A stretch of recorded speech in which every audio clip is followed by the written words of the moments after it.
Hello, ladies and gentlemen, and welcome to the Polyhedron Collider cast episode 86. I'm Steve Tudor. I'm John Cage. And I'm Andy Lewis. And John's remembered what order to say our names in this episode without a prompt. Impressive. I did ask the question just to make sure. How did I get it wrong? We're going to make sure of these things, aren't you? So how's everyone? Tired. All right. Yeah, tired. You Tired? don't know what tired is, Lewis. I do. I had 3 No, hours you sleep. don't. Well, I had 3 hours kip last night. Kind of 3 getting an hours idea. kick. Luxury. You're going to tell me next that was all in one block. It was as well. Oh, a man could dream. Well, obviously you can't. No. Not anymore. Hallucinations, isn't it? I've only been covered in vomit once today, so I'm calling today a win. Does work that bad? That sounds like a win to me. Mainlining vodka before you start the day. Okay, we're ready to go. That's good. It might be the way you do it, but we're professional software engineers, I'll have you know. Do you know It's what, definitely the way actually? Andy does it. Oh, yeah. Well, I don't code so much these days. Not that I ever really did, unless I was doing astronomy. But at uni, I discovered that quantum mechanics definitely makes more sense when you're drunk. Is that just because you care less when you're drunk? No, it seems to make... Well, because I don't know if you've ever studied any quantum mechanics, but it's quite mind-bending and a bit weird. So a few beers, it makes more sense. That's almost Lovecraftian, that is, because, there's this very kind of Cthulhu-esque thing where you understand space and time and advanced physics more if you're on some kind of hallucinogenic drugs, so... I think there's Or something at to be least- said for it. Or at least you're able to cope with the effects of it better after some booze. I suspect that's probably closer to the truth, yes. You're less likely to lose your sanity and end up in the asylum. I still well, no, I didn't fail quantum mechanics. I didn't do very well at quantum mechanics. I passed, but only just. Jesus. It's bloody hard. Were you sober for the exam? I think so. Aha! There's your problem, you see? I think you're right, yeah. I should have taken in a bottle of scotch. Dunk. Yeah. What's that for, Lewis? To pass, sir. Is it a bribe or is it for you to drink? Both? Depends. Little column A, little column B. I'll leave it on the desk here, and if some of it goes away, then that's okay. And if I end up with a better grade, that's also okay. To quote The Simpsons, oh look, the silly man and his money are still there. Oh, Good. other than that, yes, life is okay. Et tu, Tudor, how are you? Reluctant to say, almost turning back to normal. Good I grief. actually played some games of Andy in person, which we're going to discuss later. Ricky. Saw you in person, which was again unexpected, But yeah, it seems normality is starting to come back. Creeping back. Beat it down. We don't want it to return. I quite like this misanthropic life. Some of it's okay. But I do miss the pub, though. Yeah, I Weren't miss you the in pub. a pub the other day, Cage? Yes. We took Samuel Pub. We took Samuel to the pub for the first time. For his first beer? He looked at my beer. Hmm. But when I brought it towards him, he didn't seem terribly interested. That'll Not change. milky enough for him. Didn't have any milk stouts on. Oh, damn it, you beat me to it. I have to say, it felt weird and kind of a bit naughty. Like, not normal sort of naughty where you spent too long in the pub and your missus is going to be unhappy with you. But, like... Every it time I go to just- the pub, then. Yeah. It just felt a little bit naughty because, we've not been going to the pub for so long now. To actually go in there and everyone's kind of distanced. It's just, I don't know, it just feels a bit strange still. Was it like when you were, I'm going to say 18 for legal reasons, but the first time you ever went to the pub, was it like that where you think, am I going to get busted or am I going to get ID'd or whatever? Yeah, maybe a little bit. Yeah. Interesting. Well, I shall find out on Saturday. I shall be in the Nags if you're around.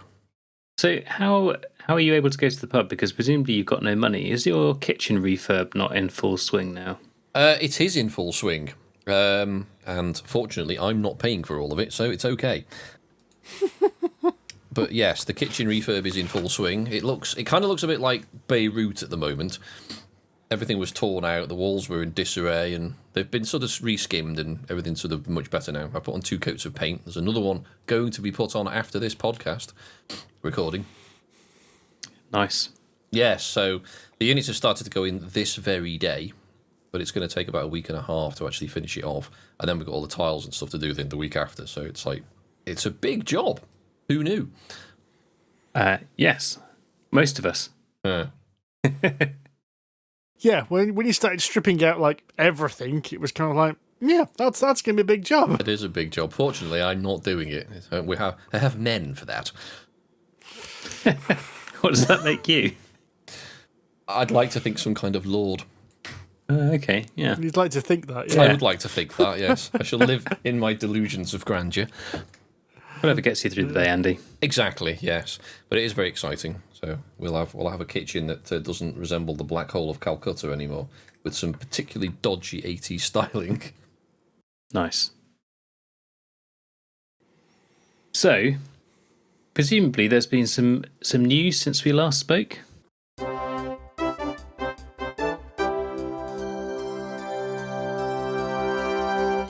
Well, we were looking through actually before we got online today, and the news actually is a bit thin pickings. Now, the major news announcement probably is that the Spiel des Jahres winners this year have been announced.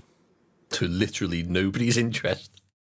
Well, it has been to nobody's interest in our camp, because although I do usually pay attention to Spiel des Jahres because we do have a sizable number of them in our collection, I've got to admit that the games which were announced this year didn't exactly sound... Well, we didn't even know some of them. So there's basically 3 awards in the Spiel des Jahres, if you don't know, which is the German Game of the Year awards. There is the Game of the Year, which is the Spiel des Jahres.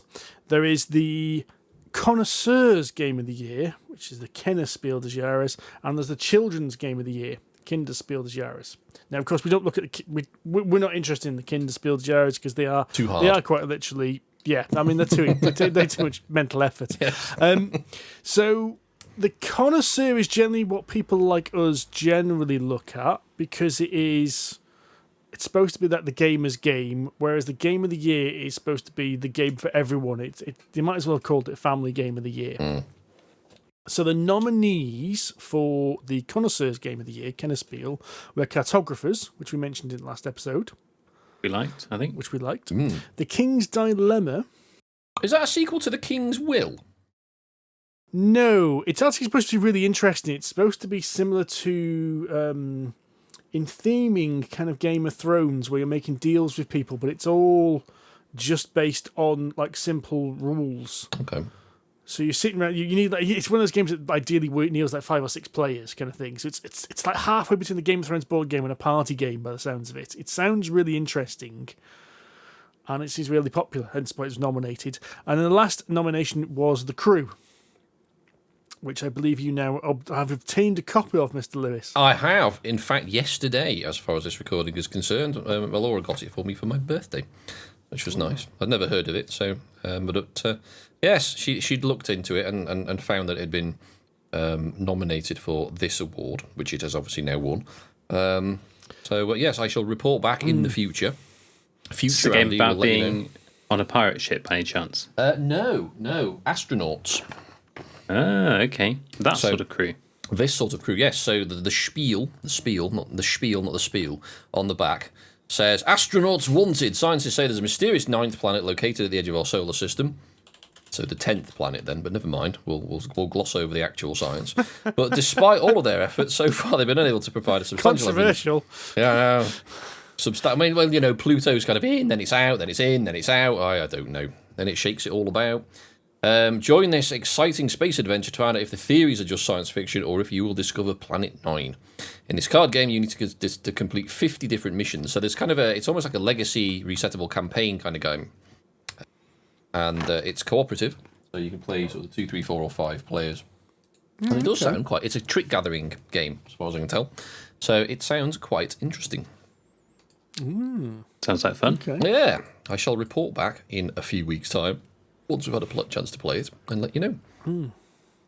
So I've not played any of the actual Spiel des Jahres nominees, which is My City from Reina Knizia, Nova Luna from Uwe Rosenberg and Corne van Morcel, and Pictures from Daniela E. I'm going to pronounce this wrong.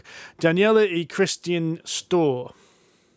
Now, the winner was Pictures, which I don't think has actually even been released in English, or if it has, it didn't exactly cause many waves. But it's now a Spiel des Jahres winner, so expect it to have sold out everywhere it was possibly available to buy. I wonder if it's we can do something like we usually do and all buy a copy in German and then hunt round for the English rulebook. Well, it's called Pictures, so it's mostly artwork. So it might be okay, as long as one of us can translate German. Odds are good. Or we get Grogan on the case. Yeah, or there's always Google. Or there's that. Yeah. Not Groogle. Well, I was suggesting that when you want to get a rulebook fixed, you grog it. It's a good shout. A bit like grokking it. Never mind. That was pretty good. Because you grogan it, you see. That needs work, John. Back to the drawing board. We can cut this bit. Let's cut it out, Steve. Yeah. He's shaking his head. It's not going to get cut. He's not impressed. Oh well. Moving on, there's another game in the works. What other game? What? Well, one that we were aware of that's caught our eye, and that is the best game ever. It's Heroquest Legacy. Yes, so Restoration Games have registered the trademark for Heroquest Legacy. Interesting. Yes. It is. Broadsword. Is this going to be an even better best game ever then?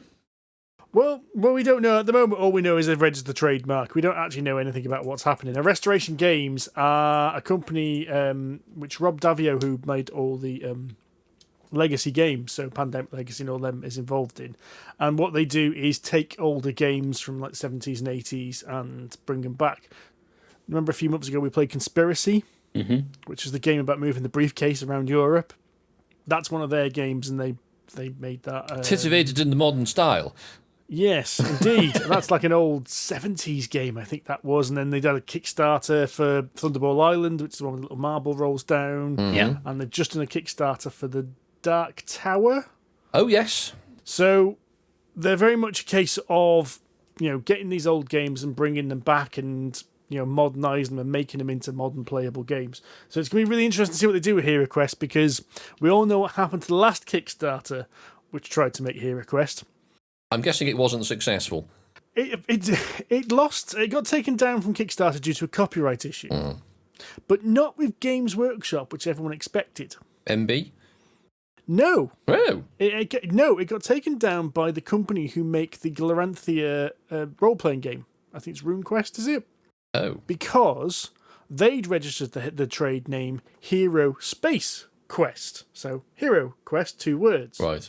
But to cover their back, they'd also registered the trademark for Heroquest. I see. Yeah. So their game of Heroquest had nothing to do with the greatest game ever made. But because they own the rights to that name of game, they had the Kickstarter taken down. The company then went on to a Spanish crowdfunding site. I think they got taken... No, it was a European one, and they got taken down from that one due to a copyright problem. And then they went to a Spanish one and remained on there and funded. But that was about 5 years ago, because it was like for the 25th anniversary of Heroquest. And I think it's been 5 or 6 years now, and no one has seen any sign of this game. Oh, dear. Every so often there's like another shot of some artwork or some miniatures, and that's it. Is it as good as the gargoyle, though? This is a gargoyle! This is an abomination! This is the gargoyle! The gargoyle is the greatest miniature ever! The best thing about Heroquest Legacy is the persistent world in which it occupies. Nice. Nicely done. If they're going to go to Kickstarter, let's be fair, if they're sensible, they'll go to Kickstarter. If they don't get him to do the Kickstarter video, I would most disappointed. I think they'll have missed a trick if they don't do that, yes. Yeah. Get him to do it, that would be wonderful. I still love the one where he uses the best thing is the furniture. I have started replacing all of the furniture in my house with HeroQuest furniture, even the doors. Oh no, Mormons! Puts a tiny door in his doorway. I love the way he's playing Oh god, it's not Heroquest. He's playing Warhammer Quest, Right. which is that one of those ones where you expand the dungeon as you go, but it goes, people's tables aren't big enough. Play on the floor, you say. But what about people with back, neck, or face problems? Didn't think about that, did you? Brilliant. Oh, yes. That video is always worth a watch. Yeah, if you haven't seen Absolutely it, is. look it up. It is fantastic. Best thing about HeroQuest. Yes, so that's good. So all we really know is that the name has been registered, and that's as far as it gets. So I'd imagine That's it's as going to far as be it gets, yeah. 4 years before we see the light of day on that one. I would have thought so, yeah. Because it'll be, 2 years in development, a month or two for the Kickstarter campaign, and then at least a year beyond that before it actually gets out. So you're looking at least 3 years, at least, realistically, I think. I reckon. In time for the 35th anniversary of HeroQuest. Nice. Well, we'd better get on, boys. We've actually played some games. Well, you guys have actually played some games. Well, yeah, True. true. But listen to us talk about them, John. I shall, and I shall ask questions Excellent. as a professional newbie. As a critic, Yeah, if you will. Yep. he says, supping his beer, swilling it carefully. I was saying to Kaz earlier, it wouldn't be a PHC podcast without some alcohol. I'm no good sober. It's just I'm much less interesting when I'm sober. I think everybody is. I'm sober. Damn. Yep. Everyone is much less interesting when I'm John. sober. I could get beer, but as I say, I'm painting later, and I don't really want the kitchen looking like a Jackson Pollock, so I'll have to remain sober. I'd say if quantum physics is easier with beer, painting must be easier. No. Or at least more tolerable. Well, no, I don't want to get it all over the new lights, you see. Or the windows. Or you. Or me. Or Well, the no, cats. it's all over me. It's all over my hands already, so... the cats don't get... Well, actually, yeah. It wouldn't surprise me, actually, if the new paint all over the wall, cat brushes against it. Kipling walked past... You know those sort of old portable gas fires you get that has a gas bottle in the back of it? You remember the 80s and 70s? Them, yeah. Remember them? Kipling walked past one of those quite too close and managed to singe all the hair all over his one side of him. So that was good. That took a few months to grow that back. Stupid cat. Good skills. Just oh well. So, games. Games, yes. So, you came over, and yeah, we actually said one of the questions we had from our listeners was, what game are you going to play first? Nobody had Agra as our first game we were going to play, did we? No, we didn't. Not even I did. That was like potluck, that was. So Andy came over, and me and Andy played a game of Agra. Now, we've mentioned this before on the podcast. We won't go into too much detail about how the game works. But it's a kind of a worker placement. Kind of, yes. Kind of. It's a variation on the worker placement idea, where what you're doing is you're trying to make goods to send to various dignitaries and to the Emperor of India.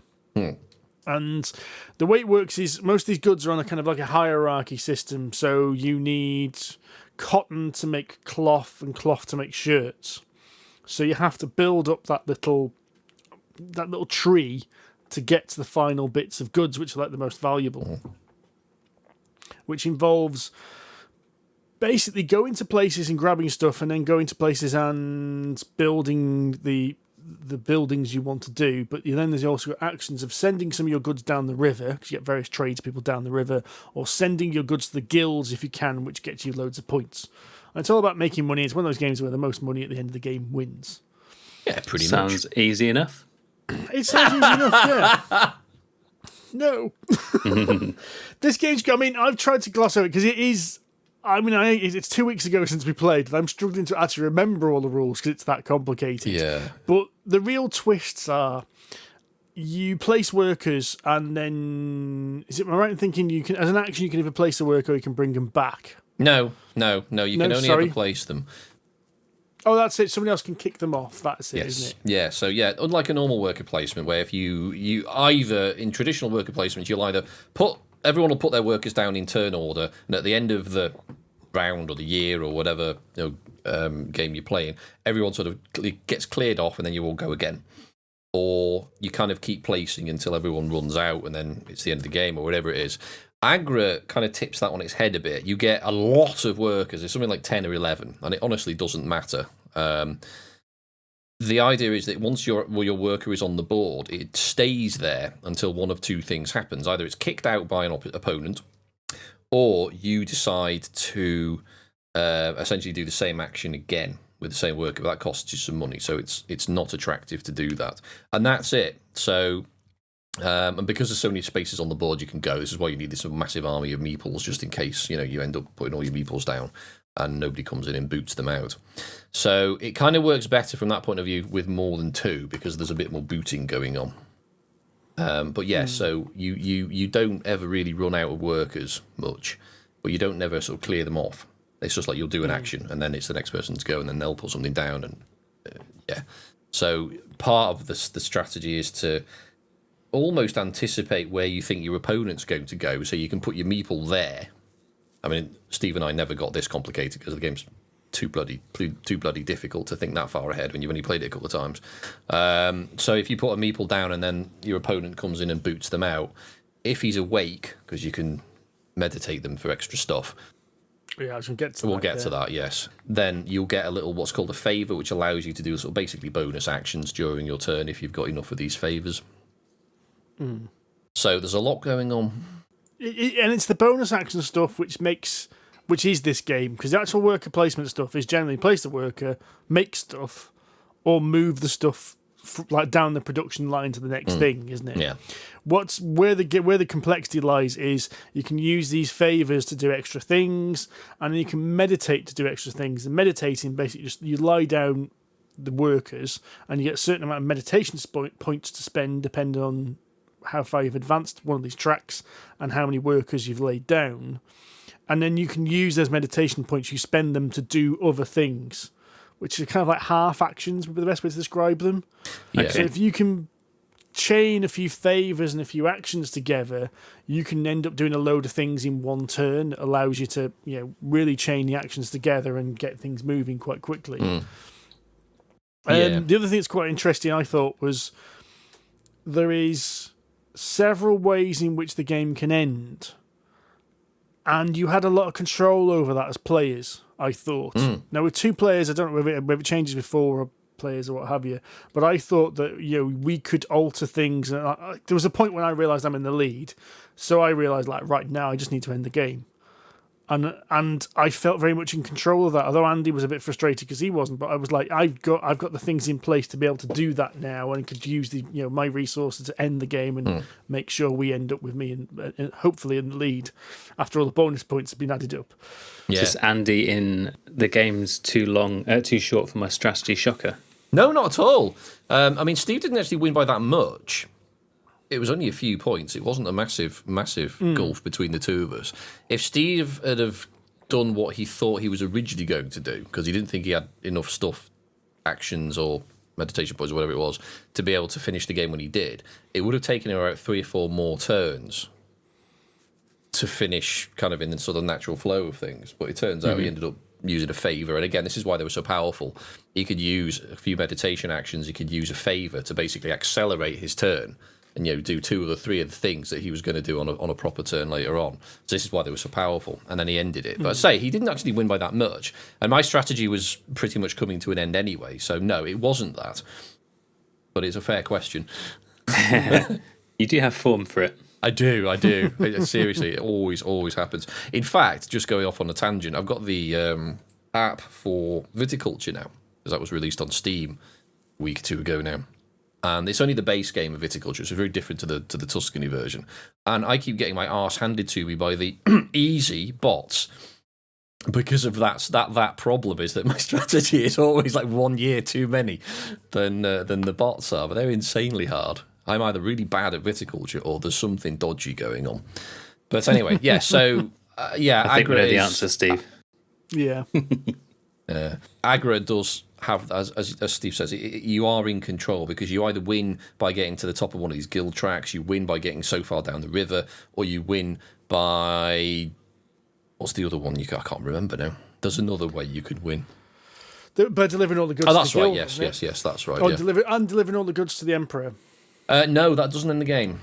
Oh, the game. No. It's you're right. It's delivering all the required goods by one of the guilds. So you fill up one of these sort of trackers.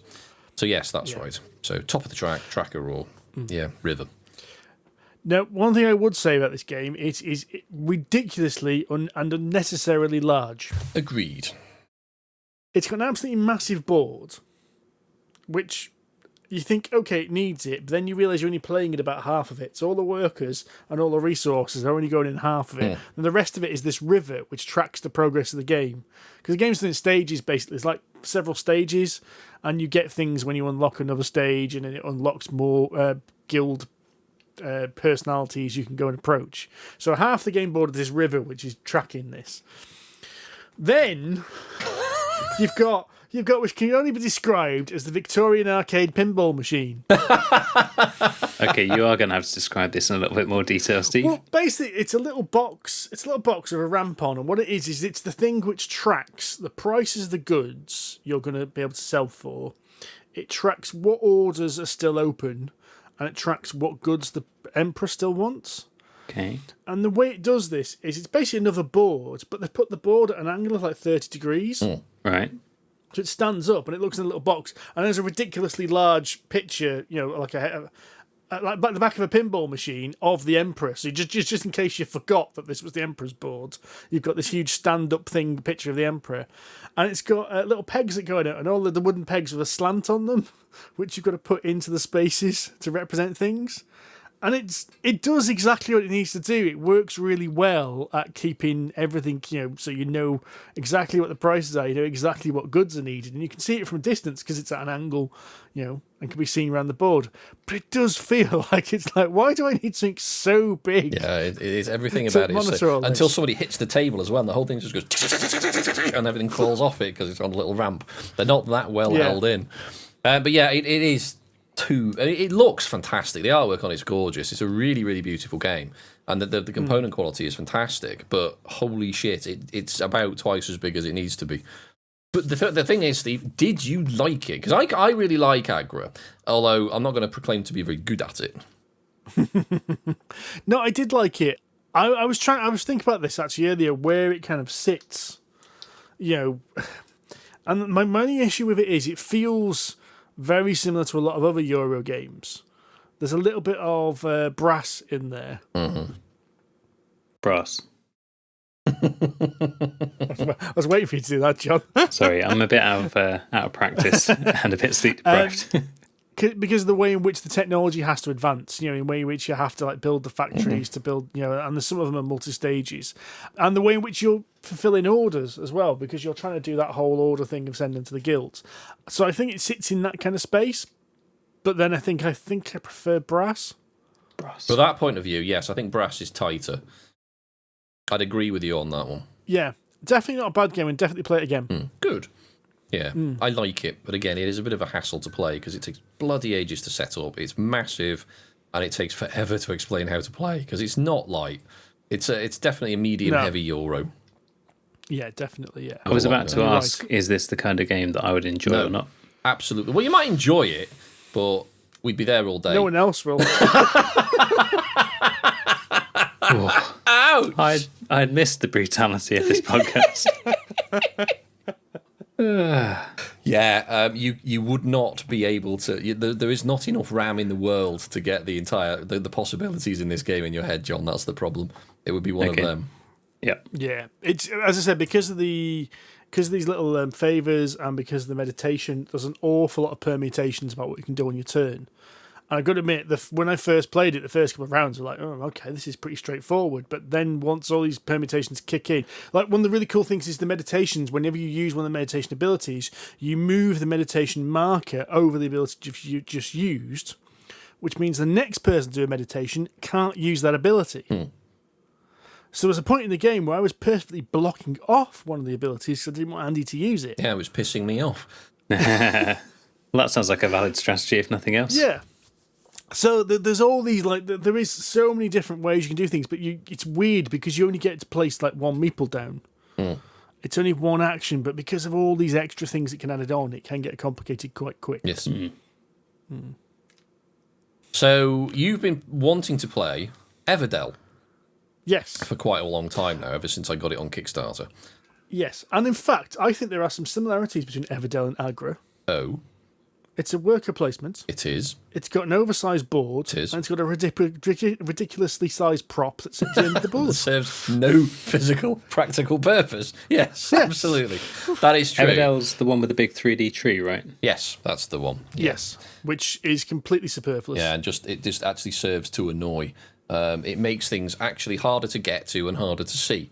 So I usually bin it off because it looks lovely in photos, but you stuck it up to show what it looked like, and then put it to one side, and we ignored it. And it serves no purpose. It literally, the only reason you have it is essentially you get a big tree with 2 extra layers on it. You put some meeples on the top for when people will get to this where they come from. So it's almost like a storage area, and then 4 cards, which again are basically end game conditions, scoring conditions, which sit on this extra layer. But in order to see them, you kind of have to stand up and reach over everybody else because the cards are flat. They don't stand up so you can see them.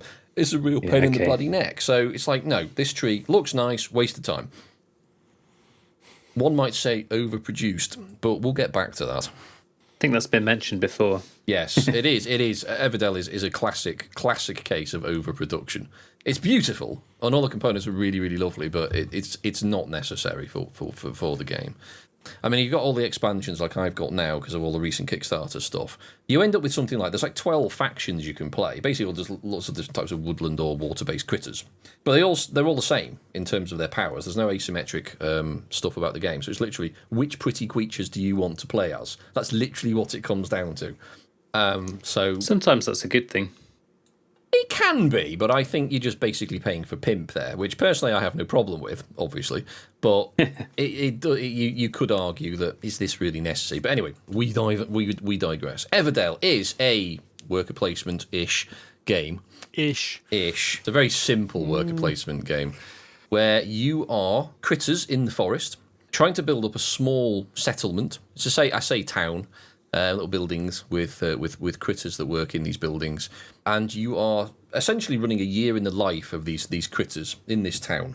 You start off in game time, kind of at the end of winter-ish, and then you play through 3 seasons just in time for the next winter. And at the end of each season, you'll get a bunch of stuff, and your play time is essentially what you're doing in these seasons. Although the theme almost doesn't matter. It's a nice idea, but it doesn't really come through during the game. But ultimately, on your turn, you are either putting a meeple down to basically gather resources or playing a card. And these cards are essentially represent either the buildings in the town or the critters that work in the town. Okay. And you have a limit of 15 of them that you can play during the course of the game, which when you start playing the game sounds like a lot. But the game, and this is I think this is the beauty of Everdell, the game really quickly snowballs. There's only 3 rounds, which again doesn't sound like a lot, but again the snowball effect of what you can actually do on your turn is really quite impressive. So you will literally just put a meeple down, get some resources, play it. You can play as many cards as you like during the course of your round, although only one at a time on your go. And then next player, play meeple or play card. But the beauty of it is, if you've got a building that's already pre-built and you've got a matching proprietor, shall we say, critter that works in this building, you can play the critter card for nothing. So they all have a cost, basically, of building, so either resources or berries, basically, depending on what they are. And you can put the card in for nothing. So essentially, you're getting a free go. So you've got a hand of cards, and there's a bunch of kind of almost like communal cards in the middle of the board that everyone can see and make use of. So you can just literally lift, I'm going to have that one in the middle of the board, take it up and put it in your town, if you can. Which could get in somebody's way, if you've got a bunch of people with the same... For example, was it the warehouse we all had, or the school? We were all basically working towards the school. Everyone had a school, and there was one teacher in the middle of the board. Like, who's going to get it first? Who's going to get... Damn it, it's Laura. And then she draws another one out, and another teacher comes out, and then Steve took it. And I'm like, But anyway, and then at the end of all of this, it's points win prizes. So, yeah, each building is worth a certain number of points. Each critter is worth a certain number of points. Generally speaking, each building or each critter has an ability. So that'll be either it'll give you more resources, or it'll give you a one-shot bonus, or it'll give you an endgame scoring condition, yada, yada, yada. So all of these things snowball together. But you can also use, there are some cards that will give you an ability where other people can use that card from other towns. So you can put one of your meeples in an opposing town in case you want to use their action. And this is where Everdell kind of falls apart a little bit, I think. Because of all the text on all of the cards, it's fine when it's in front of you. But if you're trying to peer across the table to see what your opponent's abilities are, it's a real pain in the ass. The little signposts help, though. They do, although they're not in the base game. Okay. So there's little signposts, and little 3D signposts you could put on the buildings that could be used by other people. So at least you knew someone had a building that could be used. Yes. That does sound like cool. It's fairly essential, really. It is. Yeah, it does make it better. Yeah. Yes. It did. Without them, you wouldn't have known. You would have just completely ignored them. Yeah, no, absolutely. Because I mean, the first few times that Laura and I played it before I got the expansion, that's exactly what happened. Yeah. I didn't even know she had buildings that could do this. It's a real pain. But I mean, ultimately, mechanically, the game's really simple. The complexity lies in the teaming together of all of the cards and their abilities, and making sure that you can, run them in a sensible fashion. Yeah. Now, it's worth mentioning the round structure is very weird, or feels very weird. So you've got spring, summer, and autumn, but it's not. When you come to the end of spring, you then move to summer, but not everyone else does. One of those. It's one of those. It's a bit like Tapestry in that way. Yeah. You can carry on. You carry on going on to the phase you're in, and it doesn't affect what anyone else is doing. The only thing it really affects is, like, I think you get more meeples, you get more workers to play during the game, and also there's certain areas on the board that can only be got at the very last round, which are basically like end game bonus points. Does it suffer from the same sort of thing as Tapestry, where one person can basically still be going for ages after other people? We just play the 4-player game. I don't know if Andy's had a bit different experience of this. I found it wasn't ages, it was a round or two. I think because I had 2 rounds I could play after everyone had been, but I was running out of resources and running out of options because I was running out of worker placement spots at that point as well. Right. Because everyone else had already grabbed them because they'd gone earlier. Yeah. Because all their workers remained on the board. So there were spots on the board which I was like, oh, I really wish I could go there, but I can't because someone's already bagged that one. So yeah, you'll probably find it's not that, and it's not as exaggerated as Tapestry. Like, because I remember when you and I played Tapestry, John, when you were here, I think you ended up doing loads and loads and loads of additional stuff once I'd sort of checked out of the game, and I was sat for about 20 minutes with my thumb up my arse while you and Alora carried on. Well, we went and won. Yeah. I mean, I'm terrible at Tapestry. I don't care, but it's rubbish. So. But no, Everdell is not that pronounced. You'll probably find most, if there's a difference in the number of actions and things that people can do, it's usually 1 or 2 more turns because there just isn't that many resources in the game. And plus, by the end of the game, you've probably got 15 cards in front of you anyway. You've played all your spots and you can't fill them. You can't replace them once they're down. So there is a limited amount of stuff that your opponents could do by that point. So it's not so bad. Now, my thoughts on this game went up and down as we played. So the first round, I thought, well, you can't do anything because you don't have enough workers. Because you start off the game with 2 workers, and then I think you have, next season you have 6, and the last season you have 8 or something like that. 2, 3, and 6. No, 2, 3, 4, and 6. So the first turn felt like, well, I can't do anything because I can't get the resources to do anything. The second round, I actually managed to get the combos in. And I was like, there was a couple of rounds where I was just like, combo. I was basically doing actions without spending any resources because I managed to get this building, which got that building, which I destroyed that building to build that building, and I put that worker in there, which put that in prison, which means that he got me some resources to buy that person. And I was basically had a roll. And then once that roll was over, it felt like starting from scratch again. So it was like, right, I need to collect all the bloody resources to get this and to get that. Almost like you'd spent your engine. Yeah, but it's weird. Because Andy's described it kind of an engine builder. I don't think it's an engine builder at all because it's one of those things you can combo things, but once you've done that combo, that's it. You're done. You spend unless you can keep that combo running throughout the game. I also found at the end of the game that some of the victory point things. Now this is only after one play. I felt that some of the victory point things seemed horribly imbalanced because there's 4 objectives that get put up on the top of the board. And to get these objectives, you have to have a particular building and a particular critter, and you have to do what it says to get points. So if you had I think it was the ferret and the ferret in the dungeon, appropriately, or mongoose in the dungeon, and you then got 3 points for every person you had in the dungeon. But the dungeon can only hold 2 people. Yeah. So I can only get 6 points from that.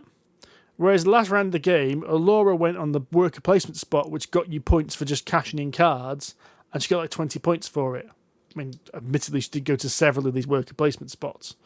But it was like, why did I spend all game trying to get that objective when I could have got more points just splurging them at the end? And I was actually really annoyed by that because it's like, I've done what you wanted me to do, game. I've done the objective. But also as well, these objectives, you had to claim them. So you had to place a worker on the objective, which means that with 4 objectives for 4 players, realistically everyone's only going to get one of those objectives. But no one else went for them. No. I was the only person that went for them. I don't think they're worth it, to be honest, because... Doesn't sound like it. No, they're not. I mean, I've played Everdell a few times now, 4 or 5 times, with varying player counts. It's better with more, admittedly, although there's more downtime. But events, I think is what they're called, the special events, the cards that Steve's talking about, are so limited in their scope. Like, you definitely need these specific 2, critter and building cards that, because the deck in the game is massive. I don't know if you've played Wingspan.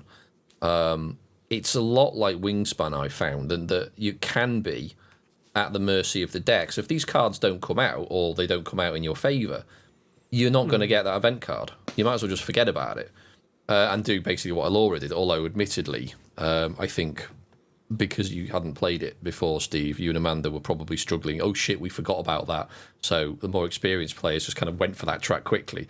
If you played it again, I suspect you'd have gone onto that track and got a couple more points out of it. But it's a fair point, if everyone doesn't go on that track or they've run out of cards and someone's got a handful of these bloody things and just spunks them all on that track.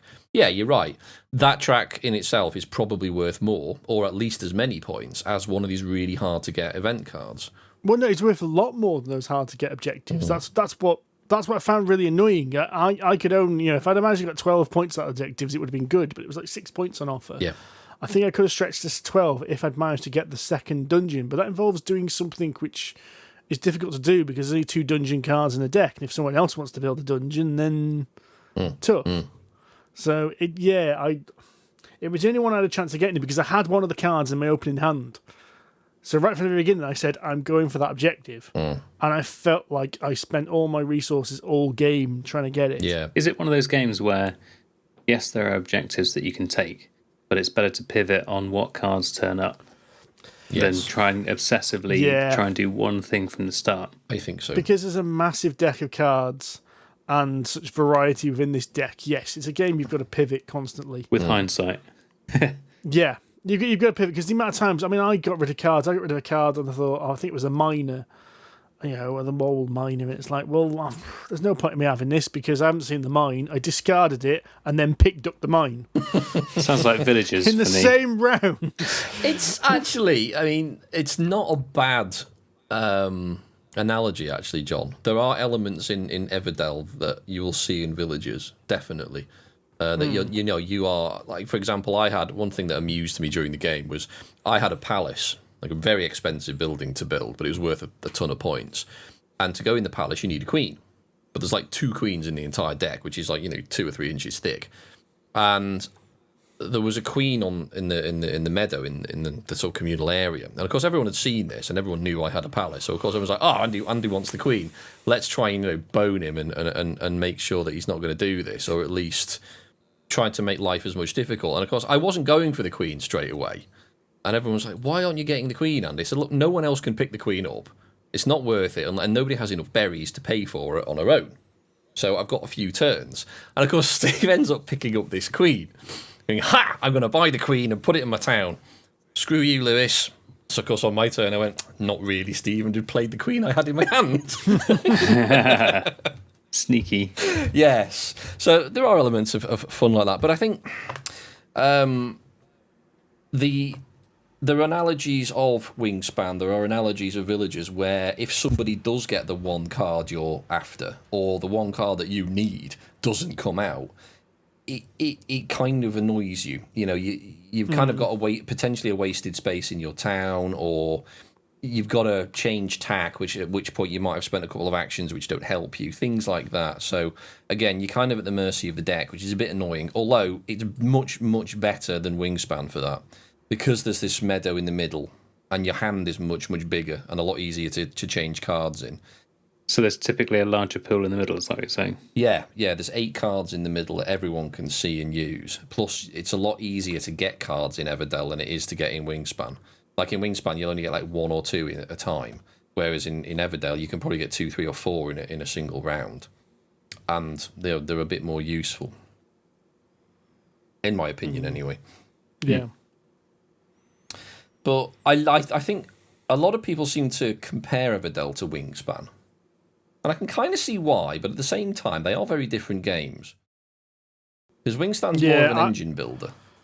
Yeah, Wingspan is an engine builder, and this is definitely not an engine builder.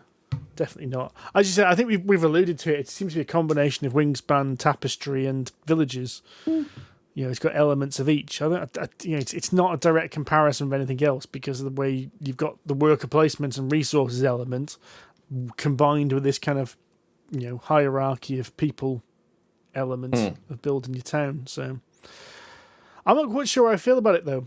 No, I have to admit, because I've played it like 4 or 5 times, obviously I know a bit more about it now, but I'm still not bowled over by it. I don't dislike it, and if somebody says, Andy, do you want to play Everdell, I'll quite happily play it. It's not a bad game, but there's definitely better. To be honest, I think I'd rather play Agra than I would Everdell. Yeah. I think Agra's a better game. Yeah. It's more rewarding, I think. Yes. Worth playing, and it's not difficult to explain, and it's a relatively easy teach, but it can get quite complicated, and it can get a bit of crippling downtime if people take a long time over their goes, which can happen because of the way the cards come out, not unlike Wingspan. There's not a huge amount. Me. Just generally. I think it's just generally, actually. It's not like Agra, which we were saying earlier, where you've got like 200 choices of what you can do in your turn. Right, okay. This is, which actually, bizarrely, the problem is because the opposite, because you can only do one thing on your turn. It's like, well, if I don't do this one thing, somebody else might do this one thing I want to do. Yes. And you're like, oh, do I take that card? Do I use that worker placement spot? Do I play this card in my hand? And it's like, because you've got less choice, it becomes more of a decision. Yes. Different sort of analysis process. Yes, it is. And invariably, whichever choice you make, it will be the wrong one. Yeah, definitely. So that's Everdell from Starling Games, Yes. am I correct? Starling Games. I shall have to play it at some point. One game we have been playing during lockdown, because we've been playing it via Roll20. Unfortunately, John, you haven't been able to make it, which is a shame, because I think you'd absolutely love this game. Yes. I agree on both of those points. We have been playing the Alien role-playing game from Free League, or Freer League. Now, this is a licensed product set in the Alien universe of the movies and some of the video games. I think it considers some of them as canon. And, well, it's brilliant. I mean, we could just leave it there, to be fair. I was going to say, you can quote me on this for any marketing material. Alien, the role-playing game, is fucking awesome. You can't leave it there, because I'm intrigued. In fact, desperate to play this game. So I need some hooks. I need to hear a bit more. Right. Okay, so let's start at the very beginning about how you can play it. So you can play it as a traditional RPG campaign. So mix some characters yourself. You'll go on adventures. You'll level up. I say go on adventures.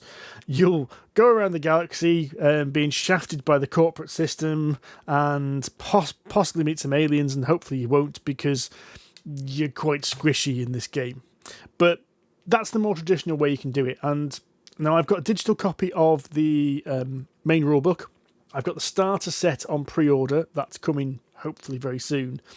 And the book is full of stuff for the campaign. It's got like maps of the alien universe and galaxy with like travel times between them. It's got all stuff about all the different factions of the universe. So we all know about Weyland-Yutani, which is the company, but it also mentions all the other companies and other factions that have got in there. There's whole stuff about what other creatures you might meet besides the aliens, and then there's pages and pages of pages about the aliens. However, the way we've played it is called cinematic mode. Now, cinematic mode, you take a pre-made adventure with pre-made characters. So you don't make your own character, you'll pick one from a roster. And all these characters have got basically their own dirty little secrets and their own little agendas. I like it already. And this is where I think this game really works. And the whole idea about the cinematic is it's supposed to represent one movie. So the game actually even runs in 3 acts and says basically that's 3 sessions. You should run an act per session. Now, I think we're actually slower role players because we played it over about 5 sessions. So we pivoted to Act 2, the act halfway through the session. Or, no, I let you slowly build. I really let you slowly build because I'd watched Alien again before we played. And I remember that Alien is such a slow build. Nothing really happens for like the first hour in that film, and then everything starts going to shit. Well, that's the way I kind of played this game. You were kind of like, lackadaisy, things are looking bad, and just let's slowly build. Oh crap, oh crap, oh crap. So, nice. Fair. Every player gets, as I said, this objective for that act. And if they succeed in that objective by the end of the act, they'll get basically points they can spend to re-roll dice later in the game. And what's really interesting is those points stay with the player. So if we play another game, Andy, you carry on earning unspent story points to your next game. Well, that's good, because both the characters I played died grisly deaths. Yes, they did. Andy actually went through 2 characters in this session. Oh, yeah. Good skills. I got super griblied. It was not good. So you play over these 3 acts, and basically it acts like it's like water on the boil kind of thing. It just keeps the way these adventures have been written, and there's 3 available at the moment. There's the one that comes in the main rule book, which is like a shortened version, which is Hadley's Hope, which is basically as the aliens start attacking Hadley's Hope and you're trying to escape. There's Chariot of the Gods, which is the ones we played, which we'll talk about, but we'll keep it completely spoiler free, which is all about investigating a derelict spaceship. And I've just had the PDF for Destroyer of Worlds, which is all about a group of soldiers on the arse end of nowhere, and bad things happen, which is basically generally what this game's generally about.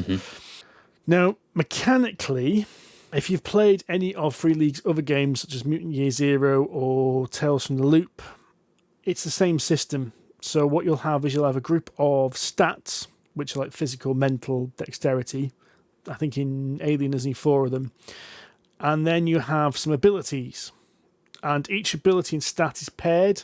So you will have 3 abilities for each stat. And you'll be called to take an ability roll based on one of these 12 abilities. So, for instance, in Alien, there's mechanical repair, and you'll have a figure for mechanical repair, which is linked to strength. So when you roll your dice for your mechanical repair, you'll roll the number of dice equal to your mechanical repair plus the dice equal to your strength. And if you roll a 6 at all, it's a success. Roll no 6s, it's a failure. Roll multiple 6s, and you can do what they call stunts, which is basically spend the extra successes to do extra things. Now, stunts are the one part of the game I thought was a little bit clunky to play, because really the players need a good reference sheet of what all the stunts are in front of them, which we didn't have on the first session. So it was me trying to explain them, which didn't really work very well. And keeping track of them is quite difficult as well, because there's a bunch of different ones. You can either like gain more information, or you can do something and show off to everybody else, going, "No, look at me, I did it really quickly."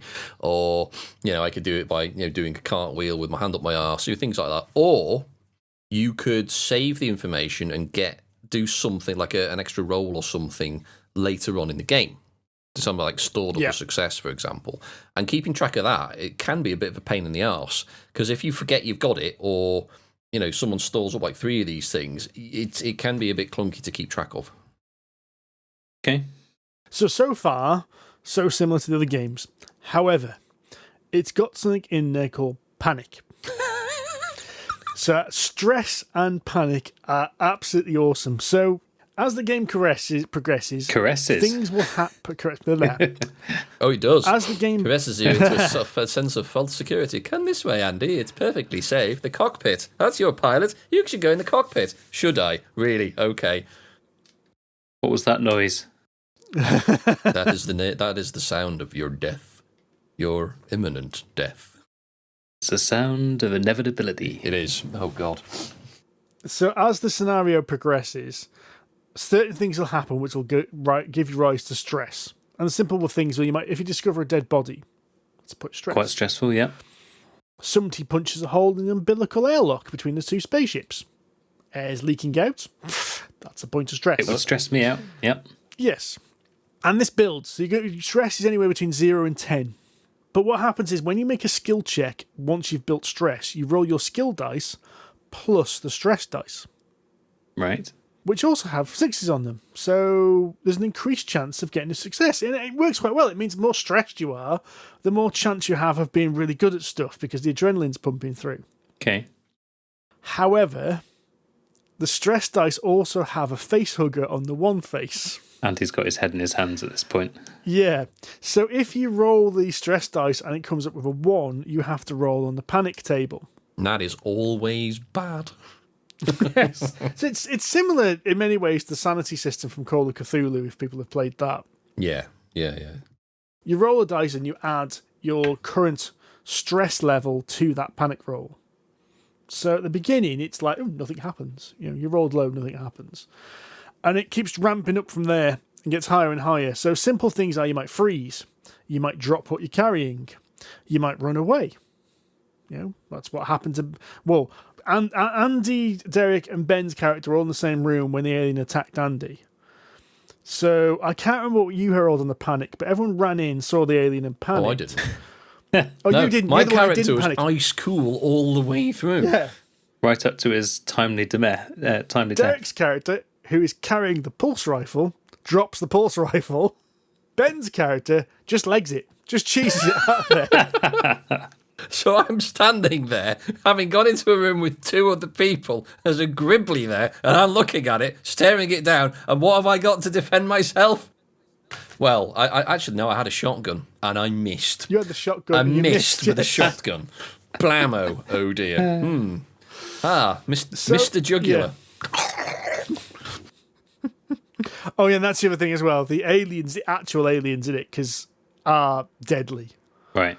Basically, you don't roll like stats for them. What you do is you roll a d6, 6-sided dice every time they attack, and it gives you a table of 6 different attacks. And if you score anywhere between a 1 and a 6, you'll die. Oh dear. But some of these attacks are absolutely, completely. One of the attacks is if you play with the proper Xenomorph, it just pierces your heart with its tail. Oh, sweet. Just a Steve Irwin. Yeah. Oh, too soon. It's been a while. So yeah, fighting aliens is not to be advised. You are advised to run away or do something different. That sounds quite realistic. Okay. Oh, yeah, absolutely it is, yeah. They're not exactly easy to kill. And even when you do kill them, there's acid everywhere. That too, yes. No, it was, I mean, because Steve was the DM for this game, so he knew all of the dirty secrets of everybody. But as a player, obviously we have an agenda and I wouldn't say a vice necessarily, but a way that we could de-stress. Everyone had a de-stressing ability. But everyone had like a little tick, would be the best way to do it, or something that made them unique. For instance, That's like right. Ben's character, Ben was the company agent, so he's the only person who could speak to Mother and get the information. Right, I see. So he had the card and he had the ability. Your character's ability was that he was actually an adrenaline junkie and was just after some drugs. Yes, it's great. So, he was after some drugs. I'm not going to say what the other characters, go into much detail about the other characters because it will spoil it. But it means that people were doing things which are against the group. Yeah, I see. And so PvE is possible, which is worth mentioning because I know some people don't like player versus player, combat in a game. And it's definitely possible. And in fact, based on the objectives of some of the players, almost inevitable. What's in our game? The Charity of the Gods. Yeah. Jesus. Brilliant. Sid pulled a fast one there. He did really well. Yes, basically, our party, the entire game ended with most, in fact, all of the party in a room on fire. Nice. Thankfully, my character was a vegetable at that point, basically dead from the neck down, so it didn't really bother me that much. But oh yeah, that was a gruesome death. And the Gribbly survived.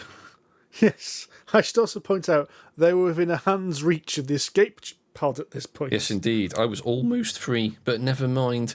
But I mean, from the player point of view, you are going into this game on edge, because you immediately don't trust your colleagues, even though you have to work with them and work as a team. And I think that's where the game's strength absolutely is, because you were always trying to work out why a character did what they did. Are they on the level? Are they trying to screw me or somebody else over? Can I get in on that? Is it to my advantage? Is it to my disadvantage? What if I team up with another player and screw them over? It's all of this stuff going on all of the time. It's absolutely fantastic. And like, you know, when another character, I'll just go into this room to search for things. You know, because we want things. You want things, right? I'll get the things for you. Don't you worry. Exactly. I don't remember asking for any things. Ooh, drugs.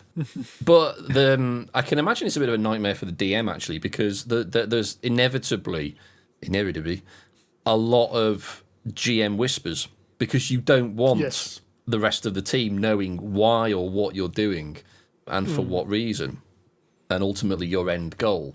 So it must be a bit of a nightmare from the GM's point of view. You must have like 6 players just going, Steve. Yeah, when playing over Roll20, it was a lot of GM whispers going on. It was like, and one bit was easy because there was one bit when Ben went to speak to Mother, and no one else could see what's going on. So I just did that entire thing over the keyboard. You know, basically sending text messages as if Ben is actually typing the questions into the computer, and I'm typing out the replies. You know, it's quite cool because you've got that all-time system. But there was a point we had to break up the Discord channel at several points, because there was points when 2 separate factions were starting to form. Right. I was like, right, can we speak to you together, Steve? It's like, right, we had to work out a way if other people could go off the screen and turn their headphones off, and then like do the signal so everyone could come back on. I think that's amazing. Yeah, it was absolutely brilliant, and it really captured the feeling of the Alien films. You know, I mean, Alien was close-quartered, terrifying, tense, and foreboding, and the game really did feel like that. Cool. It does sound like the secret objective side of things does sound a bit like Nemesis. Yes. It does feel a lot like that, yeah. And that you're all kind of working together because there's this massive, horrible alien threat. You've all got something going on that may or may not be aligned with other people. You're like, yeah, we should go this way. We should definitely go this way. Why did you close the door, John? Uh-oh. Yes, it is a bit like that, but obviously not quite as confined as Nemesis in terms of mechanics, because obviously in a role-playing game you've got a bit more freedom as to what you do and where you go. But the combat system was actually fairly flowing as well.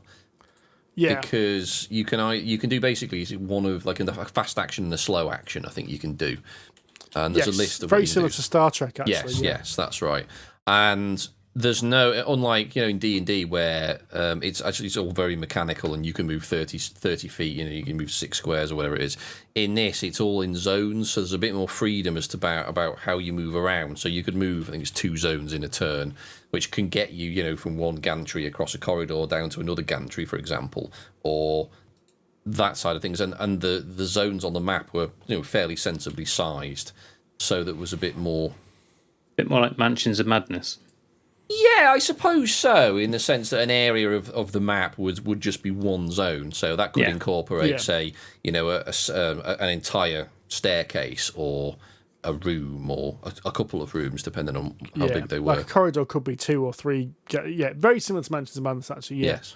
And it made it much simpler as well for me to run as a GM, because it's like, right, you're in the room with the alien, so you're at short range. Yeah. Or you're ever engaged at your short range. Only one person's engaged, which is the person which is trying to eat their throat, kind of thing. So it made combat a lot easier in that regard as well. And you only have 1 or 2 hit points, and they'll disappear very quickly. So combat's usually quite quick.